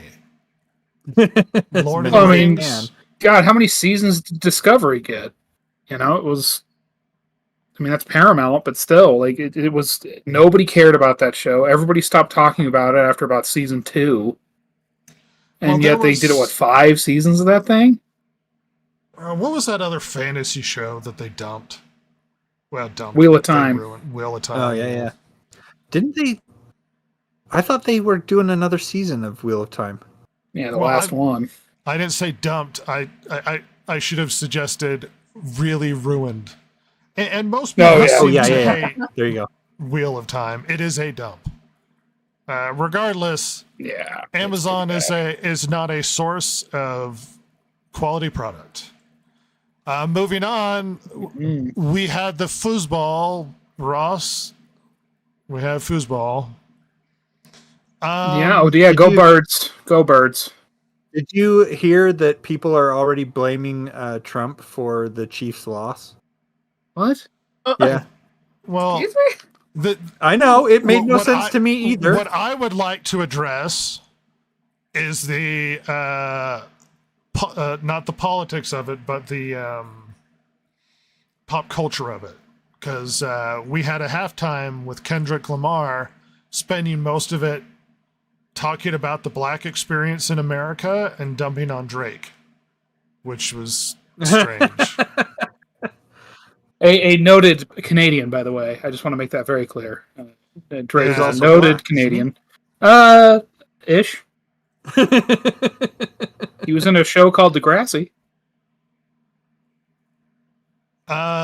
Samuel L. Jackson had a lot of veiled like you're not a part of the American experience yet, or you don't know. A lot of it. Here's the funny part: if you paid attention, there's a lot of subversive conversation about what the black experience in America, which that's fine if you want to talk Yikes. about that. Perhaps not for the uniting Super Bowl, the nationally uniting Super Bowl. But the problem is it Let's was see how many subtle people we enough. can alienate all with one show. Well, here's the thing. You're getting ahead of it. It was subtle enough that most people didn't get it. So most people were like, That's it was hilarious. football. So it seemed to fail in that regard because I think general audiences were like, I don't know. He's just singing. By the way, he sang a song that in the lyrics, he suggests that Drake was a PD file. So that was fun. Really wow. Yes. Well, that's like Kendrick Lamar has like that. He has skyrocketed this year because of his feud with Drake. Drake tried to kind of own Kendrick Lamar really early in the year, and Kendrick Lamar came back with just a song that, frankly, I don't like. Like, I mean, I'm not a Drake stan by any means. I don't care about either of these two people, but the Kendrick Lamar song is not good. I'm sorry, but it absolutely thrashes Drake. I mean, it embarrassed him so badly that like everybody kind of stepped away from Drake now. And yeah, the only thing I remember seeing about the symbolism of this was everyone was like, "Oh man, his chain, it's the symbol for A minor," and like a prod at Drake. It was Even though it's just a lowercase a, that doesn't mean A minor, but whatever. Right. Well, that's the funny thing. People were like reading into it like they were reading the Da Vinci Code. And the problem with a lot of it is like it can be suggestive of like a black commentary about America. And then part of it is like maybe he's talking a lot about crapping on Drake. So it's hard to sift through exactly what he was trying to say. I can tell you that my favorite part of the Super Bowl was when they featured freaking Taylor Swift and the entire stadium booed her. which was Wow. awesome. Because she had a very confused look on her face, and she mouthed, "What's going on?" That's fun. It's like, well, you're Just the not entire surrounded. NFL audience tired of you. Well, you're not surrounded by Swifties, and these are not your people. Yeah. So In a way, I almost feel bad I'm for her. America's sweetheart. Well, because she's just there to be at fun football game, and her boyfriend plays for I them. agree. Yeah. And the NFL's like, ooh, someone we can latch onto. And of course, the NFL audience is like, ew, gross, get her out of here. Well, I don't care. I'm here for football. There were rumors that if the Chiefs had won, he would have proposed to her at the end of it, and Oh. like my the God. game That's became not stupid. about the game, but it became more about the drama with Taylor Swift or with Kendrick Lamar or whatever. And overall, the reception seemed to be that the game was mostly boring because it was kind of That's a what I all blowout. heard, yeah. So whatever. Look, I have my opinions of Taylor Swift, whether you're a Swiftie or not. Her music's not for me. She seems to be a clueless person who's swept up by whatever political drama and just nods and agrees with it. It's not her fault that she's dating this guy unless it's a PR stunt, then it is her fault. But it was funny that she was booed. You know, I would boo her more to boo That's her audience hilarious. than to boo her. I would boo her audience. I mean, but whatever. Oh, yeah. Moving on, Ross, do we have some sort of cheering sound, Silver? Some sort of Oh, celebratory? Get your act together. yeah. Alan Wake 2 is now profitable, everybody. Yay! Oh, my God. Finally, at long last. It only Years took, after a year? Alan Wake 2 is released, it is now broken even. Nothing like that Hooray. solid breaking even point, huh? We're now in the green. Because, most companies, when they release a product, they don't expect to make money for years until after it's been produced. Because, video games... Well, that's what you want. The game isn't massive success, it's volume. Much like when you sell toothpicks. Yep. That's how you make your money, is in volume. Yeah, And Alan Wake didn't sell volume. Anyway, I have a fun article. Uh-huh. I have a fun article to read for us here. So, apparently, according to one of the Ubisoft devs, that if you don't experience one of the two storylines, you won't be missing that much. Oh. Which makes So me why think... are I you putting wonder so which- much time and effort into it? Well, I think he's going, if you don't want to play Sasuke, the story's still good. Sasuke, yeah. It doesn't change. The story's still good if you don't play the other characters. So still play it. Because there's an Asian character. Can I just ask real quick, is this an official statement? Do we know? There's no way. It's the creative director of Ubisoft. Oh, so someone who should know better. Oh my God. Yeah. Oh my God. Creative director Oh, Jonathan Dumont Jesus. told Screen Rant that Assassin's Creed Shadows won't force players to play as both stealthy Naoi and Yasuke in equal measure, nor will it lock off certain parts of the game. I don't think you're going to miss much. I think it's more on your preference. So basically, he's suggesting you can play the game and ignore the other controversial character and you'll be fine. Oh my God. Oh my Lord. Please, just buy it. I'm begging you. Please, Yeah, please don't seriously. just buy it, please. Oh. It'll be fine. The game's still good if you don't play as the black character. Listen, yeah, it's still a great game. You can play the stealthy character, or you can play just buy it. I'm begging you. Really, it's not as bad as everybody seems to think it is. It's actually a good game. Please buy it so I don't lose my job. In unrelated news, Oh my God. Ubisoft revealed that it's looking to cut 200 million euros by the end of fiscal year on March 31st, 2025. Ooh. Ouch. Which That's a chunk of which change. branches are getting closed? That's the answer. Also in fun-related Ubisoft news, the shrine featured in the game where you can break stuff in the shrine, well, the shrine itself has officially demanded that they remove the shrine from the game. Oh my god. They're like, we don't like how you're depicting It's just like a our cascading shrine. event. Yes. This game is nothing but like protests from Japan and refusal to like it's such a special game.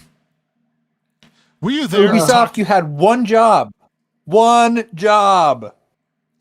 Were you there to talk about the Rikshi last week, Ross? I don't think so, no. So there is a character that are in the game that they featured the other week. This big hulking character that's a part of the game, and is a giant sumo, but it's a woman. Oh. What? Yes, there is a woman sumo wrestler in the game, one of the characters, and everybody's like, well, that doesn't necessarily mean she's a sumo, even though she has sumo moves and is a big hulking character. It also doesn't help that she's called Rikshi, which is what they call wrestlers in sumo. So she absolutely is a sumo. Oh. Now, the reason why this is controversial is women aren't allowed to be sumo. Like, period. I was gonna say, is that not a thing?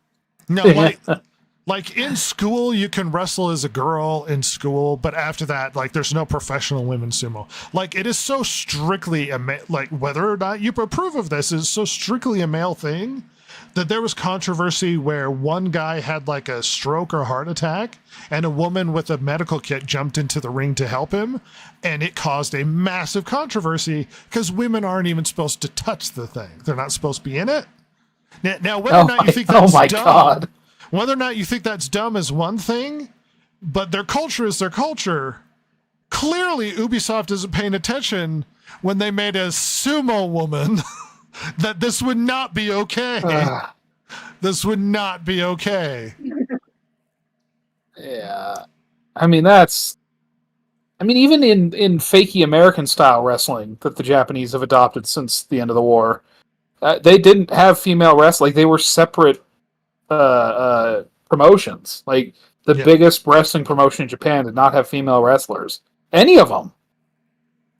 So, good lord. Hey, we're getting a live action Dungeons and Dragons on Netflix. I'm sure it will be okay if we're very lucky. It'll honor the Bet source it'll be material, terrible. Haven't been so far. and it'll be respectful. We all know this. I'm being facetious. Absolutely. It looks like it's going to be a piece of crap. I don't trust Netflix, and I'm not interested. Anyway, moving on. Here's a fun story, Ross, that you'll like. Michael Bay was arrested for trespassing at the Vatican, apparently. Wow. Now, some are speculating that this was a publicity stunt. Who's to say? But he was arrested at the Vatican one way or another. It was actually him. Like, you know that video that came out last week of that guy like getting up on the like knocking stuff over in the Vatican or whatever in that church. Uh-huh. Maybe that was actually just Michael Bay. Just Michael Bay with his awful hair. Yeah, he's wearing a mask. Yeah. Well, I thought that was fun. What would it be a publicity stunt for? I don't know. Some movie related to the Vatican where he blows it up. Respectfully. By making a Transformers movie in the Research for a Vatican. new Transformers movie. If only. Transformers would be so lucky. St. Paul's Cathedral turns into a The transformer. Allspark is in the vaults underneath the Vatican. He's remaking Da Vinci Code. Yeah. Oh my god. It seems like, according to people who have tracked this down, that a bunch of devs who worked on Concord are now a part of the Halo Studios team. So that's Great. That's encouraging really good news. sign. That I'm really instills excited for Halo confidence. 7. Yay! I'm sure nothing will go. Didn't they sell Concord on the fact that it was previous Bungie devs and stuff like that? Like, Yeah, oh my god, what a nightmare! it's a good sign. It's a good sign. Now they'll be able to say that their next game is great because the Concord devs worked on it. Yeah, I'm sure they'll try and obfuscate that as much as possible. Brought to you by the same team that developed Concord. In an article from The Wrap, which I've now lost, they say that Hollywood is rattled by Trump's big assault on DEI. Hollywood's efforts to promote diversity on screen and behind it are under siege 1 month into the Trump administration, with Disney publicly scaling back its DEI efforts, which there are stories of people who work at Disney who are very upset about the scaling back of DEI efforts. And Comcast facing an FCC investigation over its policy seeking to promote inclusion. The moves have sent tremors through the entertainment industry, as executives and creators wonder whether or not hard-won gains in equality and more balanced representation will be lost or, worst, punished. What is going on with this article? Hey, The Wrap, what are we doing? Who wrote this? Why is this? What is his name's Drew.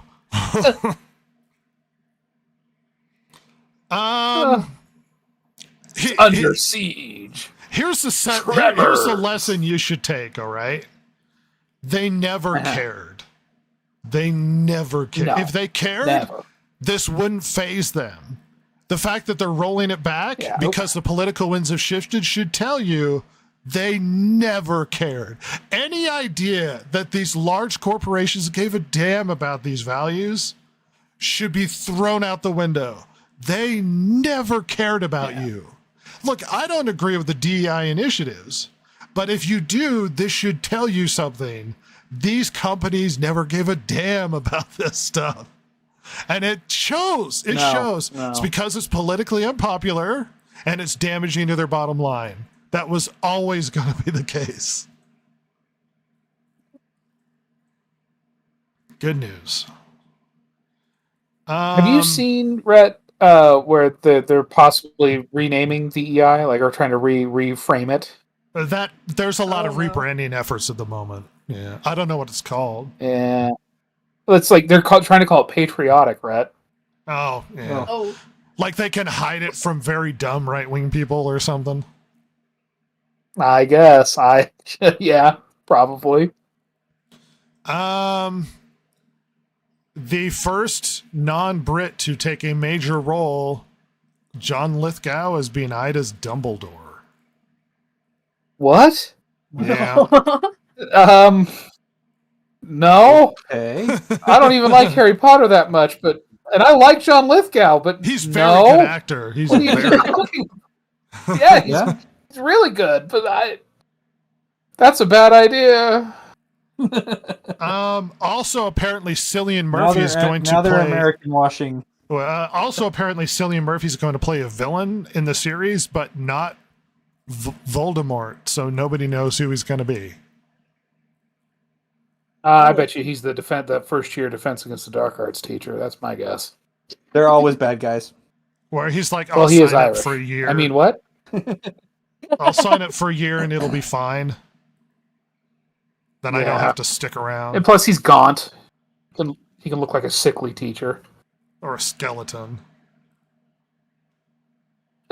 Yeah. He's Cillian Murphy. The Peaky Blinders, everybody. He is. God bless him. Peaky Blinders. Yeah. To round out this, so we had an extensive discussion about the rumors around what U.S. aid was doing in affecting gaming. And I suggested I've come across a few more people who were talking about the whole situation with Gamergate and all that stuff, and it's like, oh my gosh, there's not enough evidence to support it, as far as I could tell, unless somebody has evidence to the contrary. The best we could say is, see, here's the problem, and I'm going to readdress this really quickly because Ross is here and he missed it. There was a bunch of rumors and suggestions with the current drama with USAID in this country that as they're dismantling it, they're finding that they're spending money all over the place, sort of putting their fingers into a lot of pots to affect a lot of things with political agendas and whatnot. And that the government was funding a lot of different things. Like the US government is funding extensively the BBC, which you could say the US government was funding like Doctor Who and stuff. And there were suggestions that USAID was behind the Gamergate fiasco to undermine gamers. There's no suggestion that that was happening. The best we could say is that they were funding Politico, who was aggressively anti-Gamergate. That's the best we could say. Right. So in a roundabout way, they were funding anti-gamer-ish stuff, but directly they weren't saying, here's money for this. There is new information. There's no evidence of that. Right. There is new information to suggest there might be a closer correlation, because they did allocate funding in the terms of millions of dollars to combat misinformation. And they quoted in the organizations that misinformation was rampant among right-wing gamer groups. So it's very likely that they were spending money to combat gamer discussions, I guess, on the internet. Gamer? Gamer? So I thought that was some new exciting ancillary news that the government was involved in, that they labeled us extreme right-wing misinformation sources. So you know how we are. Oh, we're just going into the disinformation factory and churning it out. That's what we do. Us conservative right-wing gamers. Gamer?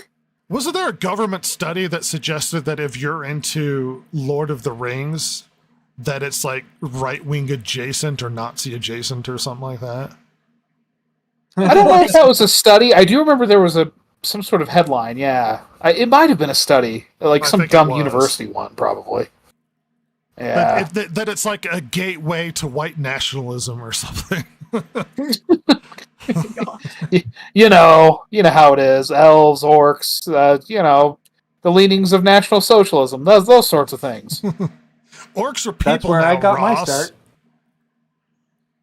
Orcs are people now. They're no longer monsters. They have babies and mothers and such.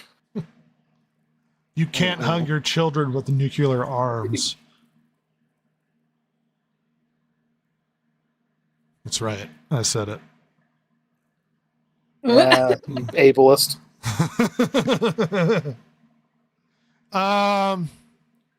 It's a been fun podcast. To reiterate, Captain America: Brave New World seems to generally be thought of as bad. It's bad. I'm shocked to hear this.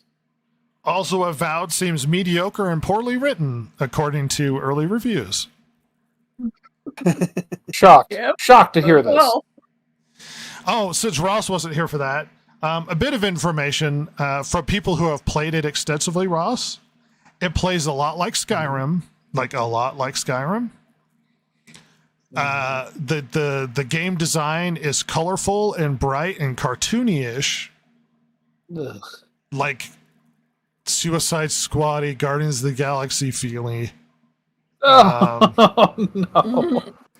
And also, for a game that seems to be very Skyrim-y, you can't steal or attack NPCs. What? Yeah. No option. That was Ross's favorite part of the game. Listen, I may have some sticky fingers in game. Listen, don't worry about it. All right, I am just more interested in the freedom of the player. Okay, this is all this is. That's what our discussion and was the about. fact that they're disgusting looking. Suicide Squad looking ass game doesn't let me at least steal. Like, what kind of fantasy RPG is this? Wheels. As Like far cheese wheels as and cabbage. as Yeah. far as we could as far as we could tell, it feels like the game wants you to follow their story without much deviation. Ugh. That's so dumb. At least you could steal in Outer Worlds. Yeah, you could steal, you could shoot at people. I was just sitting here thinking, like, how about in Fallout New Vegas, where I mean, it expanded upon what Bethesda did in Fallout 3, but like, where you could pickpocket people and put grenades in their pockets and then they blow up, or like, good God, sell people into slavery. Like, what's happening? Like, what kind of piece of shit is this? The Take same them 5 minutes and a pack of chewing gum? the same studio this is not. No. The one of the head game developers was suggesting that he wants to replace everybody in the company with black people, so that's a fun quote from him. Even himself. Even himself, yeah. He said it's his dream that eventually even his job will be replaced. So If it's his dream, you could probably make that happen tomorrow. Yeah, but You if can he go if he now. Fire starts yourself, with hire him, your then who replacement. will fight the good fight? He has to replace everybody. there's in always game. Supposedly his that. replacement. Well, until he's the last. Much like the Highlander. There can be only one. There could be only one white employee at Obsidian. I have lived for centuries to see a black gaming company be made. Which technically is violation of civil rights laws to only hire black people. Listen, we Or don't white get into people, that, okay? incidentally. Yeah, that too. It cuts both ways. It's been a fun It podcast. We do have an absurd conversation to have that apparently needs to happen. Yes. Blah, blah, blah, something, Yes. something, fight. There's my boy.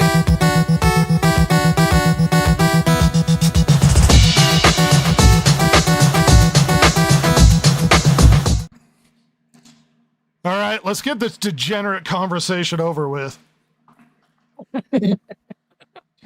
You know what I was disappointed so with? we're still Before stuck we get into this, I would on- like to sell out Silver.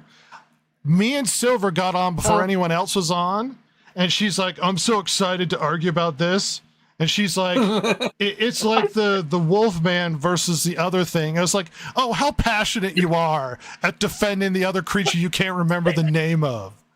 Yeah. I only remembered Beast of Bray Road and it took a while. It's like, oh That's yeah, not the Flatwoods one you Monster. even like. You like the stupid other creature. Yeah, Flatwoods Monster. I got there eventually. How much you care. How much you really care about this argument. I'll show you how much I care in this That's your argument. baby boy. Go ahead. All right, Jason, it's all you.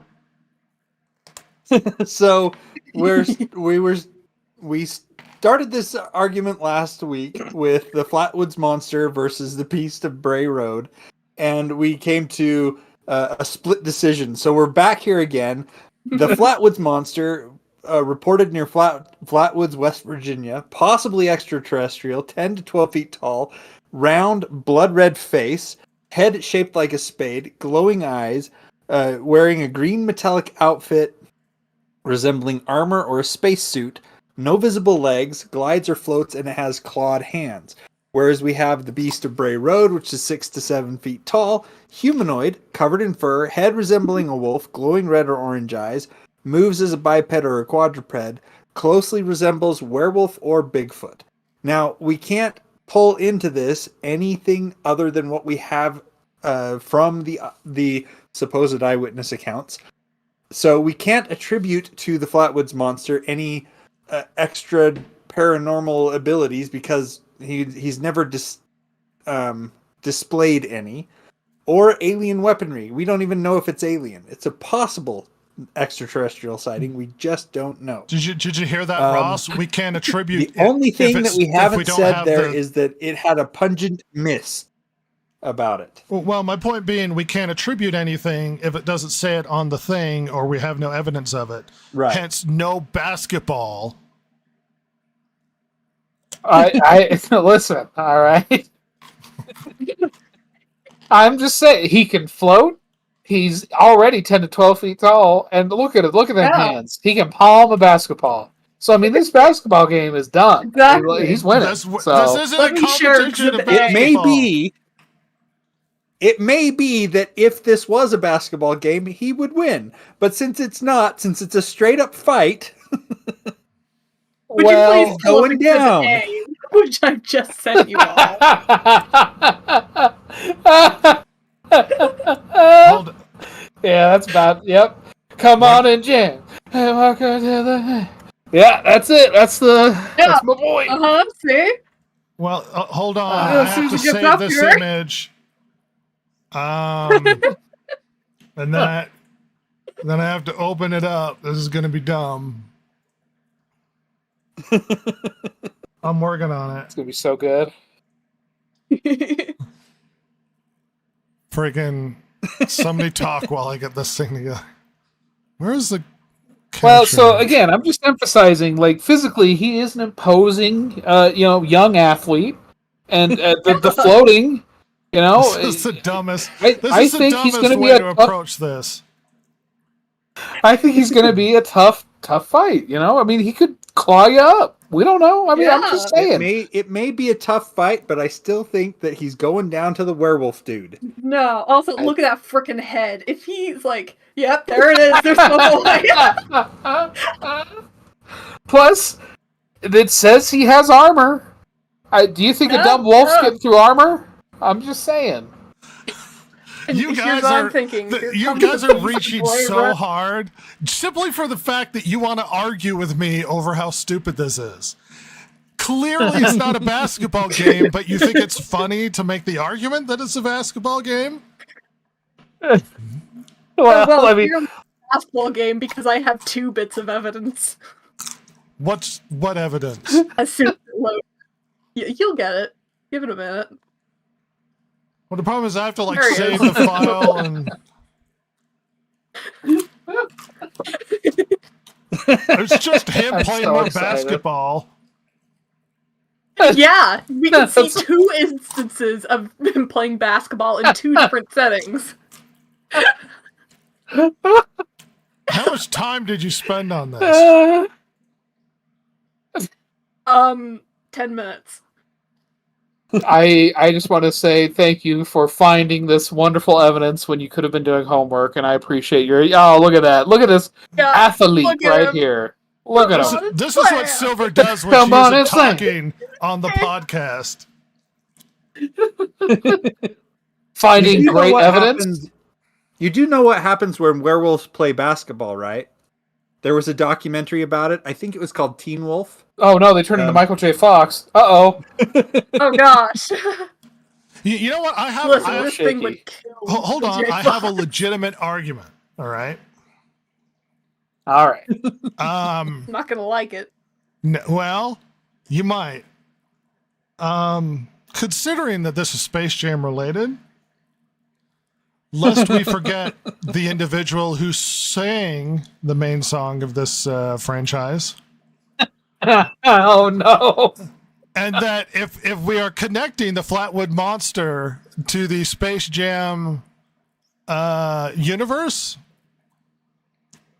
he may be a PDF file. I'm just saying. No, listen. Or a fan of Gotham City. No. Gotham City. Just because R. Kelly happened to make a song for a movie about Monstars playing basketball against Looney Tunes and Michael Jordan Ross does not is it- mean that my precious sweet athlete boy enjoys peeing on 15-year-olds, okay? I refuse to believe this logic. Ross, look at his elevation. Yeah, it's Do you think he can separating pull the it art off? from the artist? Look at his Oh, what, elevation. peeing on people? I mean, he's 10 to 12 feet tall. He can pee on whoever he wants. If he floats, maybe that's why. So he can float above the children. Wait, they said a pungent mist? Oh, The pee. is it asparagus-y? He has incredible BO. Well, it said pungent He's in mist. space It so might long, be coming he, from the urine that he uses From to pee his on the urine. children as he floats above them doing his massive dunks. Did you Knocking ever out see? the Beast of Bray Road and stabbing him in the throat. He went. No. Did you ever He see can play that video of basketball. Puff Daddy having a guy dunk over him? And he gets No. up on his tippy toes so that guy's junk can grace the top of his head. Anyway, I just want to point that out. All right.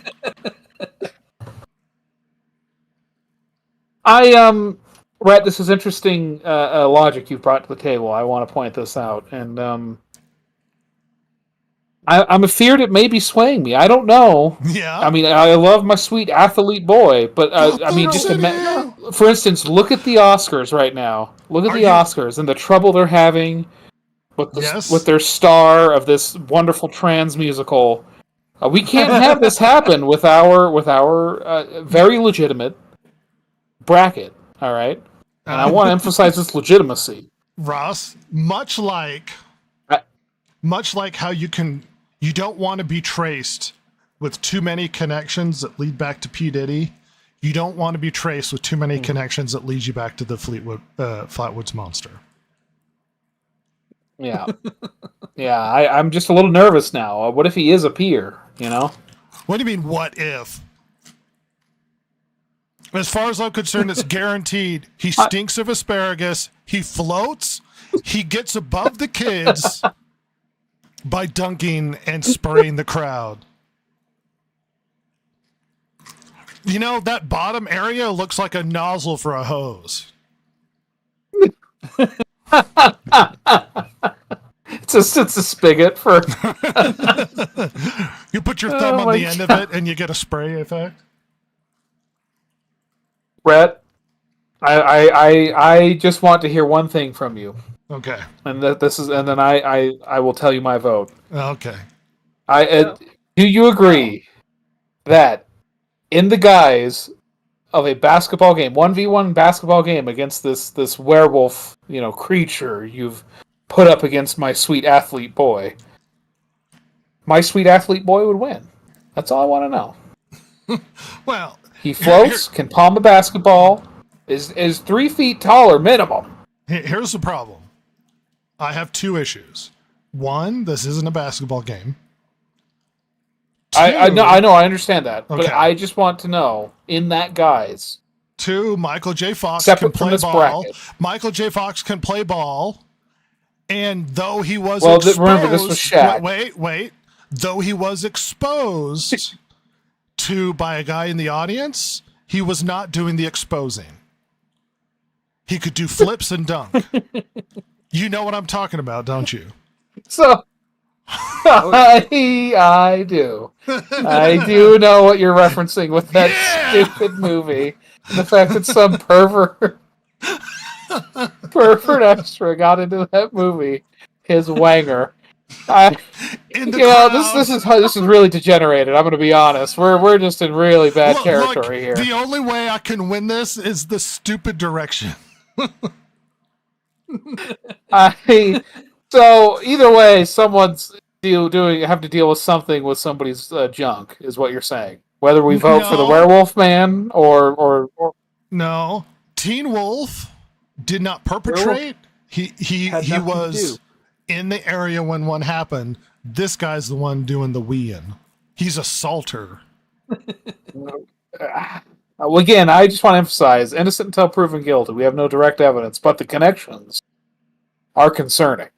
All right. Well, until we look at his Twitter feed, you are much like the Kevin Bacon game. You are 2 degrees to R. Kelly right now.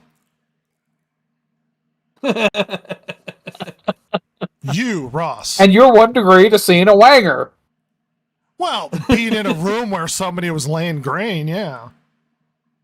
But But he wasn't looking. He was dunking baskets and winning it for his team.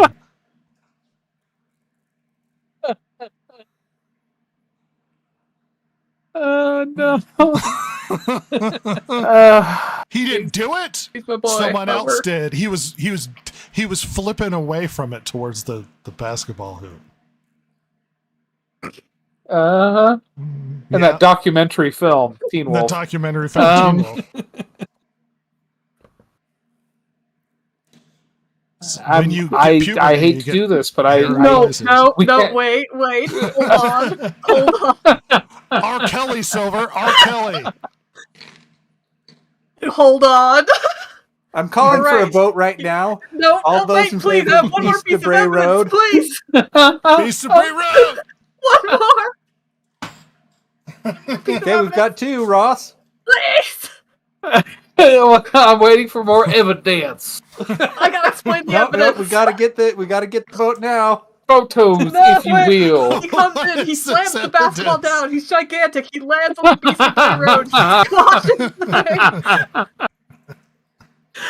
This is the dumbest. This is the dumbest thing I've ever seen. I love this. Come on and slam, and welcome to the jam. Well, clearly this isn't our boy because he's not wearing a Teen Wolf jersey.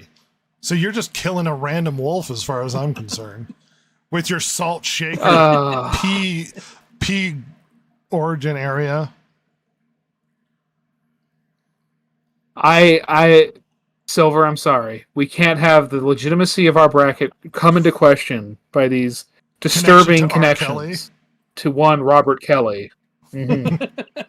Gotham City. So I'm going to have to My abstain effort. on my vote. Oh, Well, that's 2-1 then. Silver, did you confirm your vote for the degenerate that is the Flatwoods monster? Just for the amount of effort I put in, I'm sticking to him. Even though I know he loses. She has to My go down work. with the ship. My effort, my Photoshop skills. How's it feel, see?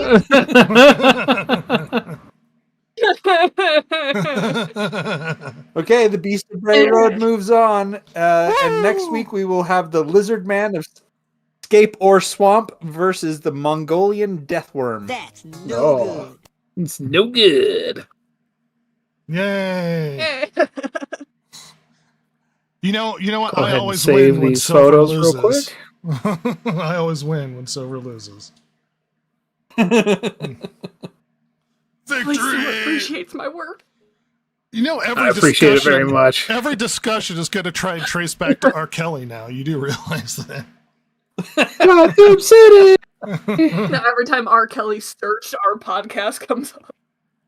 Well, listen, we could probably get him. You know, I mean, I'm just saying. What's he got going on? Prism. City of Justice, Put that in the hashtag. It's official. City of Love, City of Peace for every one of us. Gotham City. Uh-huh. That's right, Robert. Old Robert Kelly. Oh, that's my Robert. Always Robert. peeing on people. Oh, I just had a really awful thought. Oh, You share. I don't know if I don't know if I should. Send it through the chat and we'll react to it. Yes, react. So everybody wandering into this podcast, you're just gonna have to wonder what I'm saying. City of Justice, City of Love. I'm-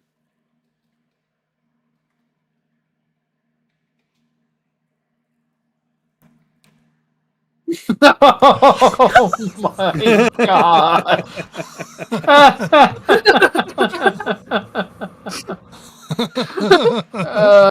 Yeah. You I think know that's what probably Rhett wrote. Write in the comments below. like putting You'll Cheerios in the bowl. You know what I'm saying? You'll never guess. If you get a thumbs up. I'm just saying. I'm just saying. That's no good. Shut up, Sonic. You know what? Weirdly enough, Sonic's that's right. no good is very appropriate. It's very appropriate. R. Kelly should have listened to what Sonic had to say about somebody touching in your no place. Oh.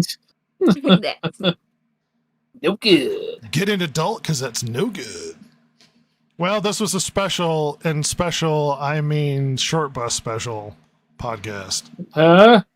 Oh. Well, I'm grateful. That's scandalous. That is scandalous. I'm grateful for you guys joining us. If you find yourself in the dark recesses of the internet and you don't know what you're doing here, you're welcome. Dark recesses of this. You're welcome. I finally got Ross and Silver to engage with these stupid arguments. Oh boy, did I engage. Oh, The work! See what some happens when beautiful you works of care. art. See what happens when you care. That being said, I it's failed classes. that being said, it's been a lovely podcast. Oh yeah, Silver. Oh no, yeah. you lost. Ah. In Tokyo. Giant teardrop on Oh no. They say she's got to go. Go, Godzilla. Thanks everybody. Let's get out of here. Goodbye.